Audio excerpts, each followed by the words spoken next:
So hey guys, welcome back to this video. So इस video में मैं बात करूंगा अपने नेक्स्ट पोर्ट्रेट जो मैं ड्रॉ करने जा रहा हूँ। एक्चुअली वो है कमीशन वर्क जो कि मुझे 2 दिन पहले ही मिला है।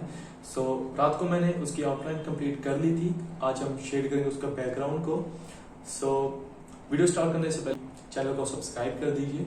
अगर आपने सब्सक्राइब नहीं किया है तो बेल आइकन को जरूर प्रेस कर देना ताकि आपको जो नेक्स्ट वीडियो की नोटिफिकेशन मिल सके। वीडियो को लाइक जरूर करना एंड शेयर जरूर कर देना। और हाँ, डिस्क्रिप्शन में मैं आप लोगों का इंस्टाग्राम अकाउंट का लिंक दे रहा हूँ, आप उस पर विजिट कीजिए, थोड़ा सा प्यार वहां पे दिखाइए। रिसेंटली मैंने ये कैट एंड बटरफ्लाई का फुली ग्रेफाइट से ड्रॉ किया स्केच। इसकी वीडियो अगर आपने नहीं देखी है तो चैनल पे देख लीजिए, आपको मिल जाएगी। और एक चारकोल से मैंने last time Robert Downey junior का एक साइज में बनाया था पोर्ट्रेट। अगर आपने इसकी वीडियो नहीं देखी आपको इसकी वीडियो भी मिल जाएगी। और भी बहुत सारे मैंने पोर्ट्रेट्स बनाए हैं। चलिए वीडियो को शुरू करते हैं।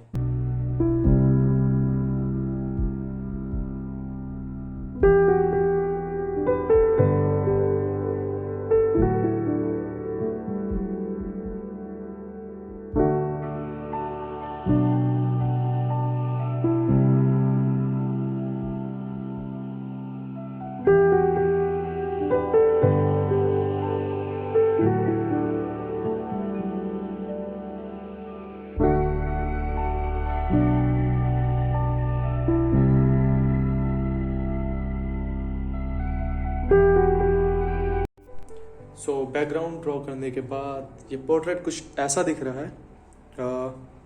मैं फोकस कर देता हूँ ताकि आपको क्लियर दिख सके। हाँ, तो ये है वो पोर्ट्रेट। तो अब हम हेयर को ड्रॉ करेंगे। सो चलिए देखते हैं।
Now this is ready, and I hope you enjoy this video. See you guys in the next video. Don't forget to subscribe.